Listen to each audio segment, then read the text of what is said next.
Hi అండి అందరికీ. నేను మీ Anusha Krishna. Welcome back to our channel. ఈరోజు స్టోరీ వచ్చేసి డియర్ సీక్రెట్ వైఫ్ పార్ట్ 8. ఒక గంట సేపు వాష్రూమ్లోనే కూర్చుని బాగా ఆలోచించింది తన్వి. బాగా ఆలోచించి ఒక నిర్ణయం తీసుకున్న దానిలా గట్టిగా శ్వాస తీసుకుని వదిలి వాష్రూమ్ నుంచి బయటకు వచ్చి కిచెన్లోకి వెళ్ళి లంచ్ ప్రిపేర్ చేయడం స్టార్ట్ చేసింది. తన్వి అంతా ఆరాంగా కిచెన్లోకి వెళ్ళి వంట పని చేస్తుంటే ఆశ్చర్యపోయిన నైని తన్వి వెనుక చేరి, ఏం నిర్ణయం తీసుకున్నావు తన్వి అని అడగగా తన్వి చిన్న చిరునవ్వు నవ్వి, నువ్వేమనుకుంటున్నావు అని నైనిని ఎదురు ప్రశ్నించింది. నాకైతే నువ్వు ఆదిత్య గారిని పెళ్లి చేసుకోవడమే కరెక్ట్ అనిపిస్తుంది. రిషి నీకు కరెక్ట్ కాదు. ఆదిత్య గారు నిన్ను పెళ్లి చేసుకుని మంచిగా చూసుకుంటారు. నీ లైఫ్ బాగుంటుంది. తనిష్ అన్నయ్యని కూడా క్యూర్ చేసి నీ ముందు నిలబెడతాను అన్నాడు కదా. అందుకే ఆదిత్య గారే కరెక్ట్ అనిపిస్తుంది నాకు. మనం చాలా రోజుల నుంచి ఆదిత్య గారిని చూస్తున్నాం కదా. నిజంగా అతను చాలా మంచివాడు. నిన్ను ప్రేమిస్తున్నాను అంటున్నాడు. ఒక్కసారి ఆదిత్య గారికి ఛాన్స్ ఇచ్చి చూడు అని నయని చెప్తే చిన్న స్మైల్ ఇచ్చి వంట పనిలో పడిపోయింది తన్వి. తన్వి స్మైల్ని ఎలా అర్థం చేసుకోవాలో తెలియక తను కూడా తన్వికి హెల్ప్ చేసింది. వంట ఫినిష్ చేసేసి కొంచెం సేపు రెస్ట్ తీసుకున్నాక లంచ్ చేసేసి ఎవరి రూమ్స్కి వాళ్ళు వెళ్ళిపోయారు. తన్వి ఏం నిర్ణయం తీసుకుందో అని నయని ఆలోచిస్తూ ఉంటే తన్వి మాత్రం ఆదిత్యకి కాల్ చేసి సాయంత్రం మా ఫ్లాట్ దగ్గరికి రాగలరా అని అడిగింది.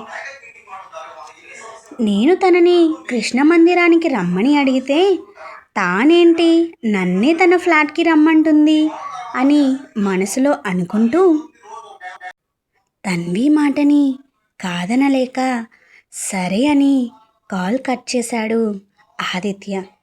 కాల్ అయితే కట్ చేశాడు కానీ ఆమె ఏం చెప్తుందా అని మనసులోనే తర్జన భర్జన పడుతున్నాడు.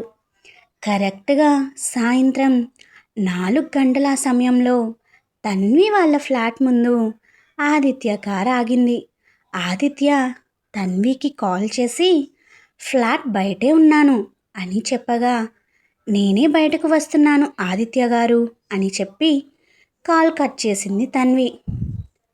తన్వి కోసం వెయిట్ చేస్తూ కార్కి ఆనుకొని తన్వి వాళ్ళ మెయిన్ గేట్ వైపే చూస్తూ ఉన్నాడు ఆదిత్య.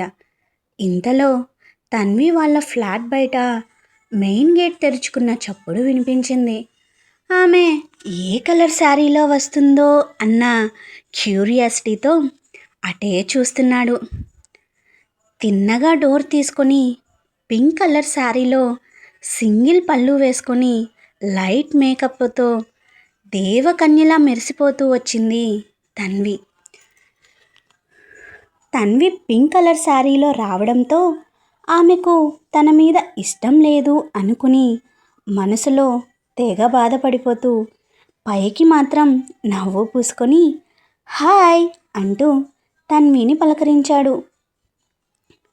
హాయ్ అని బదులుగా అతన్ని పలకరించి అతని ముందు నిలబడింది తన్వి. ఎందుకు రమ్మన్నావు అని అడిగాడు ఆదిత్య తన్విని.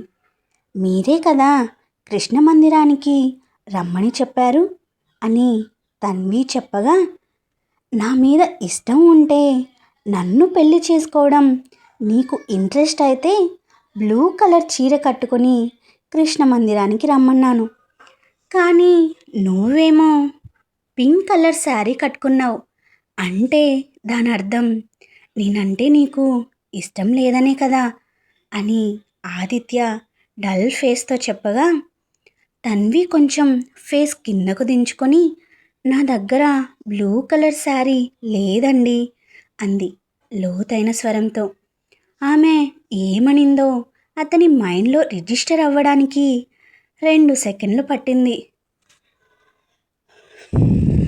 అతని మైండ్లో ఆమె అన్నది రిజిస్టర్ అయ్యి దాన్ని అతని హార్ట్కి పంపగానే ఆమె ఏ అర్థంతో నా దగ్గర బ్లూ కలర్ శారీ లేదు అందో అర్థమైన ఆదిత్య, అంటే నీకు అన్నాడు. నాకు మిమ్మల్ని పెళ్లి చేసుకోవడం ఇష్టమే అని ఆమె ఆ సెంటెన్స్ని పూర్తి చేసింది. ఆమె అలా అనడమే ఆలస్యం. తన్విని ఎత్తుకుని గాల్లో గిరగిరా తిప్పేశాడు ఆదిత్య. ఏంటిది ఆదిత్య గారు, కళ్ళు తిరుగుతున్నాయి, దించండి అని తన్వి ఎంత అరుస్తున్నా ఆదిత్యకి ఆమె ఒప్పుకున్న సంతోషంలో పడితేగా థ్యాంక్ యూ సో మచ్ అంటూ ఆమెను తిప్పుతూనే ఉన్నాడు. నన్ను యాక్సెప్ట్ చేసినందుకు థ్యాంక్ యూ అంటూ. తన్వి, మీ థ్యాంక్స్ తర్వాత అండి, నాకు కళ్ళు తిరుగుతున్నాయి, ముందు కిందకి దింపండి అని కొంచెం గట్టిగా చెప్పడంతో ఆమెను కిందకు దించి నుదురు రుద్దుకుంటూ, అంటే నువ్వు ఎస్ చెప్పావన్న ఆనందంలో అలా చేశాను అంతే అని ఆదిత్య చెప్పగా, పర్వాలేదులేండి అంది తన్వి తల కిందకి దించుకొని. అయితే ఇంకెందుకు ఆలస్యం, ముందు కృష్ణ మందిరానికి వెళ్ళి దర్శనం చేసుకుని మా ఇంటికి వెళ్దాం. నేను ఆల్రెడీ మా అమ్మా నాన్నకి చెప్పేశాను. వాళ్ళకి నువ్వు నా వైఫ్గా, మా ఇంటి కోడలిగా ఓకే. ఇప్పుడు నీకు మా అమ్మా నాన్న నచ్చాలి కదా అని చెప్పేసి తన్విని ఎక్కమన్నట్టుగా కార్ డోర్ ఓపెన్ చేశాడు ఆదిత్య. అతను ఓపెన్ చేసిన డోర్ నుంచి కారెక్కింది తన్వి కారెక్కగానే కార్ని కృష్ణ మందిరం వైపు పోనించాడు ఆదిత్య.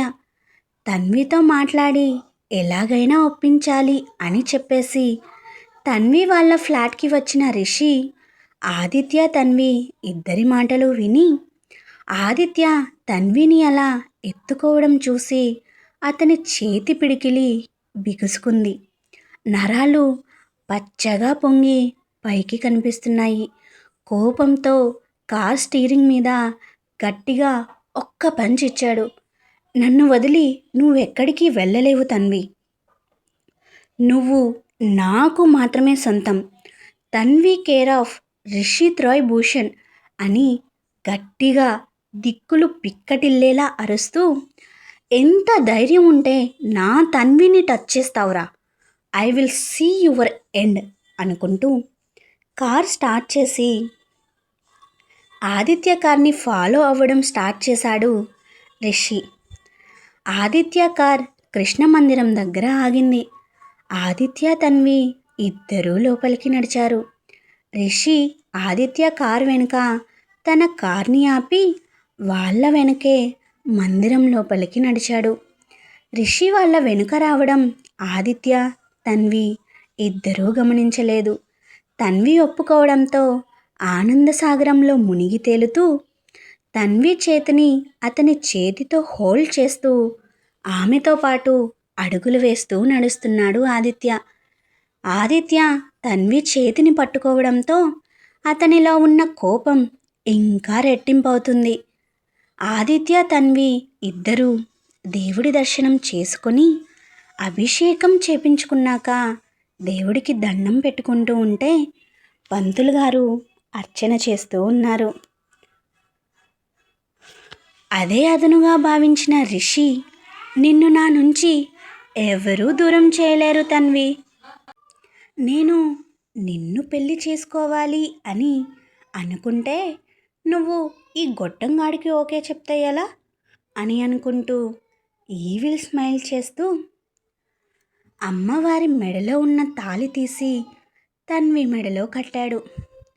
మెడ మీద వెచ్చగా స్పర్శ తగులుతుంటే కళ్ళు తెరిచి చూసిన తన్వికి ఆమె ఎదురుగా నిలబడుకుని సూదంటు కళ్ళతో తన్వినే చూస్తూ ఆమె మెడలో తాళి కడుతూ కనిపించాడు రిషి.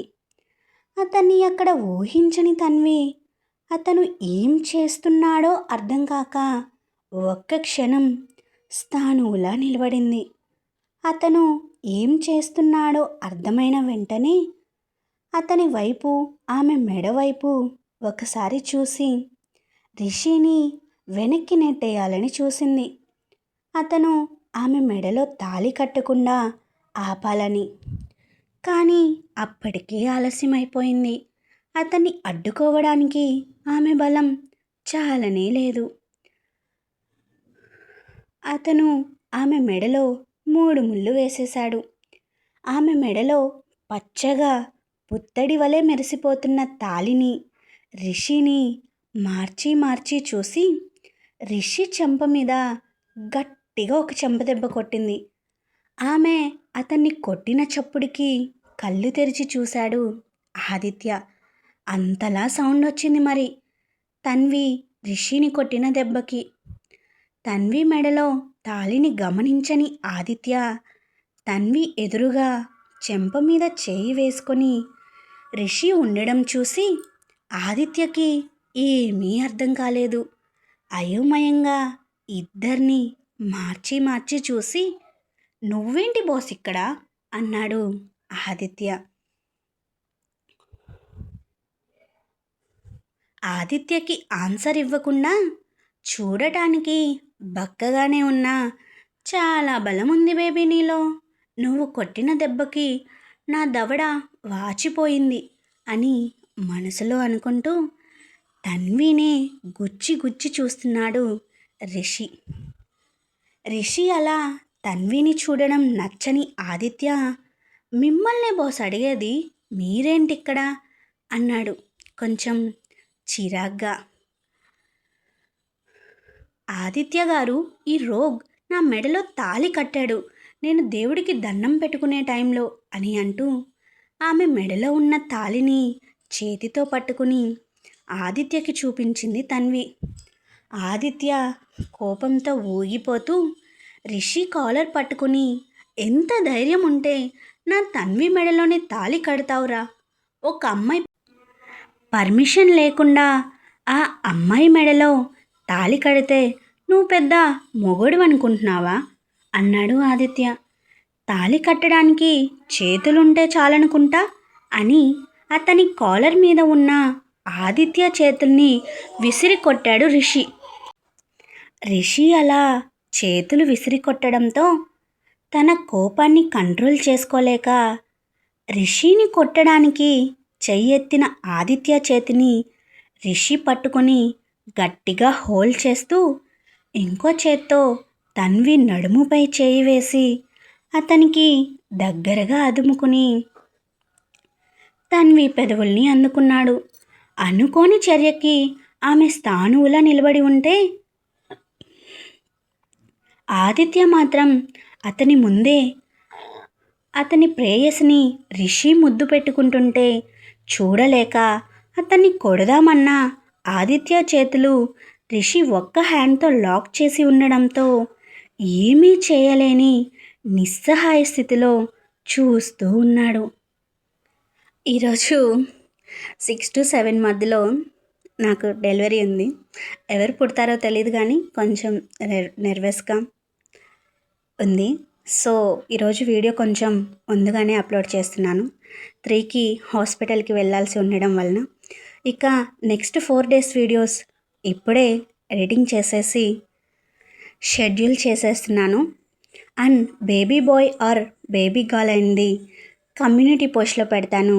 ఎవరైనా ఇంట్రెస్ట్ ఉంటే చెక్ చేయండి. అండ్ మీరందరి ఆశీస్సులు నా బేబీకి కావాలి. సేఫ్గా డెలివరీ అయ్యి బేబీ హ్యాపీగా బయటికి రావాలని నా కోసం ఆ దేవుణ్ణి కోరుకోండి. This is Anusha Krishna signing off.